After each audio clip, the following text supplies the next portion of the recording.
Hi everyone, welcome back.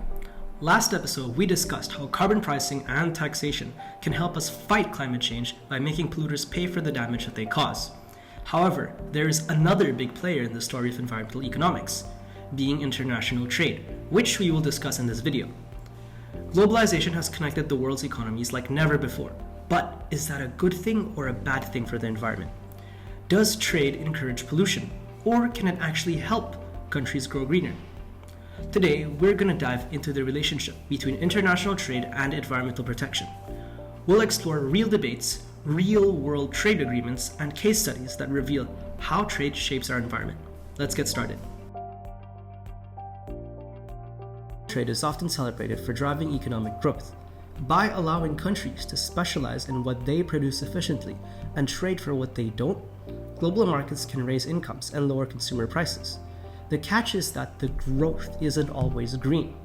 When countries open up to trade, they may also increase pollution, especially if environmental regulations are weak. This leads us to the pollution haven hypothesis.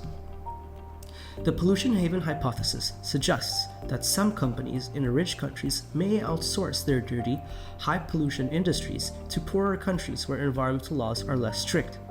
An example of this can be textile and steel industries. Many developed countries now import textiles, steels, and chemicals from developing countries like Bangladesh, India, and Vietnam, where environmental oversight is often more relaxed.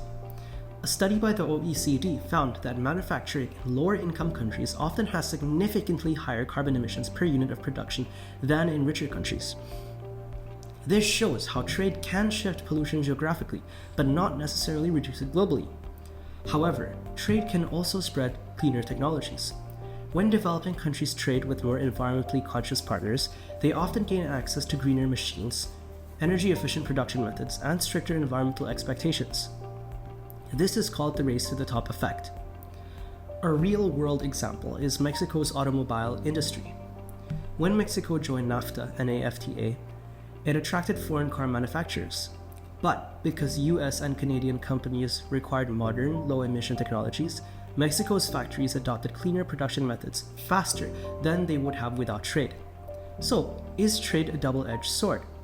Well, it can create pollution havens or it can accelerate green technology faster. The question is, which side wins? To answer that, let's look at an idea called the Environmental Kuznets Curve, or the EKC. The EKC suggests that as a country's income grows, pollution first increases, because the focus is on rapid industrialization. But after reaching a certain income level, pollution starts to decline as societies demand cleaner air. Governments strengthen environmental laws, and businesses adopt greener technologies. Think of the shape as an inverted U shape, right? Because pollution rises, peaks, and then falls as the economy matures.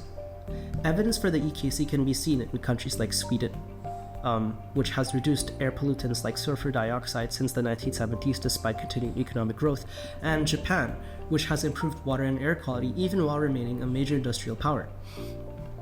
However, here's the catch. The EKC often applies to local pollutants, like smog or water contamination, but it doesn't always hold for global pollutants like carbon dioxide. Why?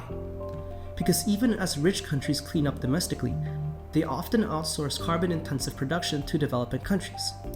This means that global emissions may keep rising even if local pollution in rich countries declines. For example, between 1990 and 2008, UK's reported domestic emissions fell by 19%, but when including emissions from imported goods, the UK's total carbon footprint actually increased by about 20%. So, trade can help countries move along the EKC faster, but it can also hide emissions by shifting them elsewhere. So, how can we make sure trade actually helps the environment? One key solution is to embed environmental protections directly into trade agreements. Let's look at some real-world examples. The North African Free Trade Arrangement, NAFTA, initially had weak environmental protections, which led to concerns about pollution havens in Mexico. When NAFTA was replaced by the US-Mexico-Canada Agreement, USMCA, in 2020, environmental rules were strengthened. The agreement now requires all three countries to enforce their environmental laws. It specifically banned trade involving endangered species and illegal fishing practices, and on top of that, there were also penalties for failing to meet these commitments. The transition from NAFTA to USMCA shows how trade deals are evolving to include enforceable environmental standards. The European Union has gone even further than that, with new trade agreements, like the one with Vietnam requiring partners to meet commitments under the Paris Agreement on climate change, or the introduction of Carbon Border Adjustment Mechanism, CBAM for short, which is a tariff on imported goods like steel and cement from countries with weaker climate policies to, at end, prevent things like carbon leakage and to encourage trading partners to adopt stronger environmental policies. One of the most successful international environmental agreements is the Montreal Protocol in 1987, which phased out ozone-depleting substances like CFCs. It worked because trade restrictions were part of the deal. Countries that didn't sign the agreement were banned from trading ozone-depleting chemicals with member countries. This created a powerful incentive for global cooperation. Today, the ozone layer is on track to recover, and the Montreal Protocol is seen as a model for using trade to enforce environmental goals. But here's the big question: is it fair to developing countries?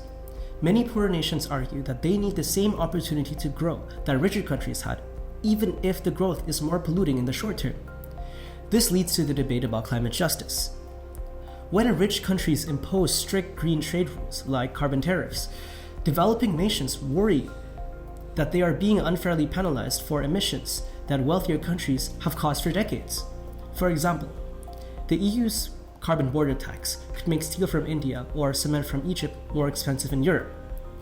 But these countries argue that they can't yet afford to adopt cleaner production methods without financial and technological support.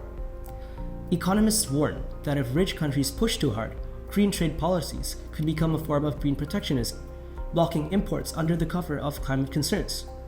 That's why many experts argue that green trade policies should be paired with things like technology transfer, aka the sharing of clean technologies with developing countries, and climate finance, which is helping poorer countries afford cleaner infrastructure. The Paris Agreement calls for at least $100 billion per year in climate finance from developed to developing nations, a promise that has not yet been fully met. So, what's the bottom line? Is trade bad for the environment? Not necessarily, but trade can cause environmental harm if it's unmanaged.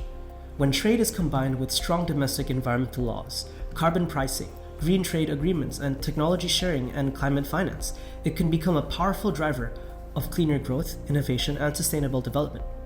We've already seen this work with the Montreal Protocol, USMCA, and EU's green trade strategy. But we need to keep asking, who benefits? Who's getting left behind? How can we make trade fair as well as green? Trade doesn't have to be the enemy of the environment. With smart policies, it can be part of the solution. Thanks for watching. Next episode, I'll explore sustainable development and whether it's really possible to balance economic growth, social well-being, and environmental protection all at the same time. If this episode was useful to you, please subscribe. It helps with the algorithm. See you next time on EE with Ruben.